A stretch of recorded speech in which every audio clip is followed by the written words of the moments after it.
Hannah Mason here, and in today's video I want to discuss how we can get ourselves out of the terror trap.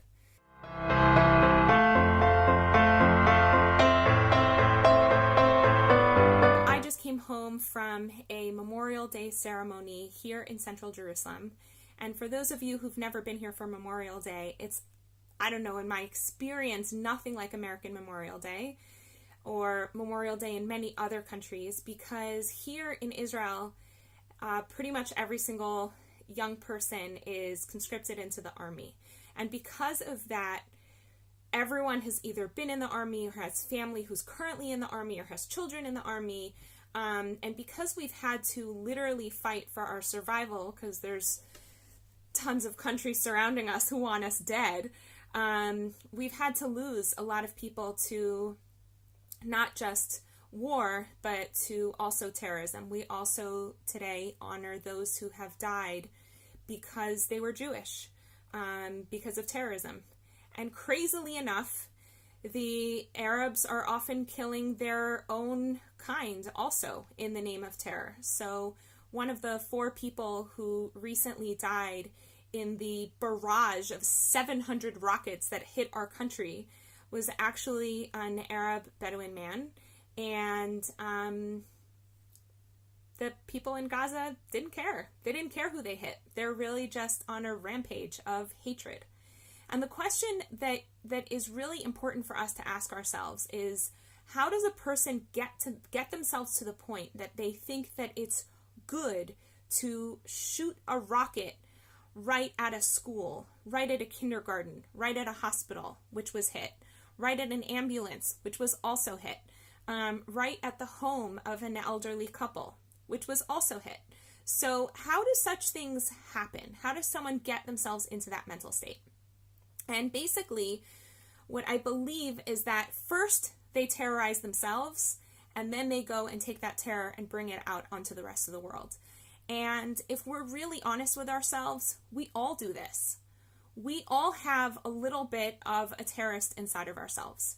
We all choose to believe thoughts or images or stories that inside make us angry and say or do mean things or behave in ways that we regret or want to destroy ourselves or the world around us. We've all done that. And so what's the first thing that happens? Well, first, we believe a thought. What's that thought? It could be, for someone who's a part of Hamas, the world can't exist with Jews in it. Perhaps that's what they believe. Or, if Israel continues to exist, I can't. I think that's at the core of the Hamas ideology, that it can't exist at the same time that Israel exists.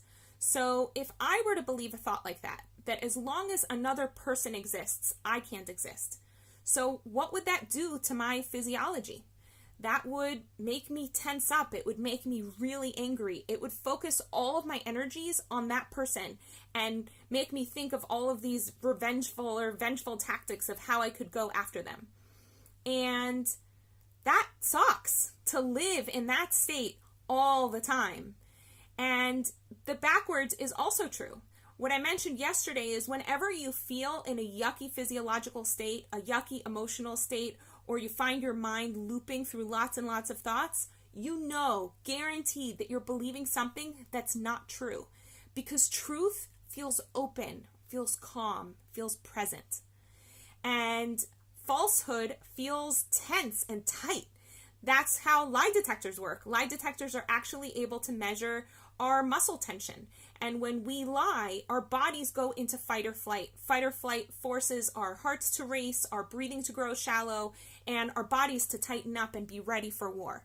So when you're feeling that way, you know you're believing something false. So right away you can ask yourself, what am I believing that is making me feel this way?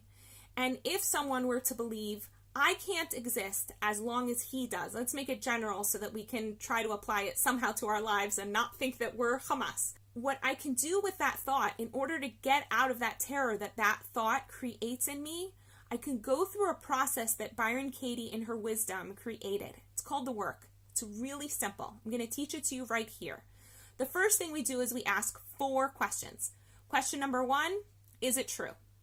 That's a question to your gut. Is it true that I can't exist as long as he does? Well, let's say I'm really pissed off and for the moment I believe, yes. Question number 2, can I absolutely know that it's true that I can't exist as long as he does? Now, for me to be absolutely sure about something, I have to analyze every nook and cranny of it and really, really be sure. And my intellect is already putting question marks on this one. So I'm going to say no. Now, question number 3 is, how do I react when I believe the thought? We've already gone over that, right? My muscles tense up, my mind starts to rage, I focus fully on that person and kind of ignore my own needs. So question number 4 is, how or who would I be without that thought? So I can go into that moment, let's say I'm really pissed off at some guy and I believe that I can't exist as long as he does. It's him or me. So in that moment, without that thought, I can notice that the world's still turning, that life is still moving, and I can also see that person and look at them, and chances are I'll be able to see more of their humanity and less of them as a 2D character. So the next thing that I do is I turn the belief around. I can't exist as long as he does. What would be the opposite of that? Well, one example would be, I can exist as long as he does. Now, in order to give my subconscious mind the opportunity to really explore this thought and to take it in and to possibly believe it, I have to give enough proofs that it has legs to stand on. This whole concept of having legs to stand on normally requires at least 3 legs. Human beings manage to stand on 2, but just about everything else in the world needs at least 3 legs in order to actually stand.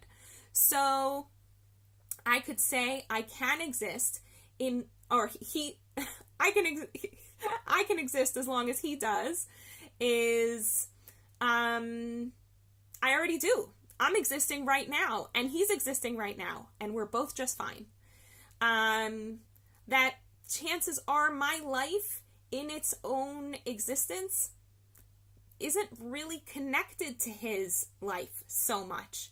I get my sustenance from some other place, from the food that I eat, from my heart, from my breathing, maybe from a higher power. Doesn't seem to be so related to this other person. I can exist as long as he does, because the reality is, as much as I don't like what this person is or what they stand for or what they're about, I've probably been living for many years, as long as they've been living for many years, and I've probably been okay and can continue to be okay. If anything, if I look at my life, I can say not only has my life been okay, there's been so much beauty in it. And this person, not such a huge deal at the end of the day. So that would be an example of how I take a turnaround and give it some evidence.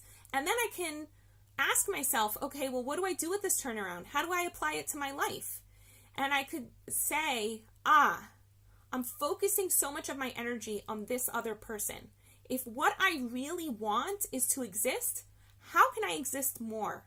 Chances are, if I want to enhance my existence, if I want to enhance my life, there are things that I can do to make my life more joyous, more present, and more alive.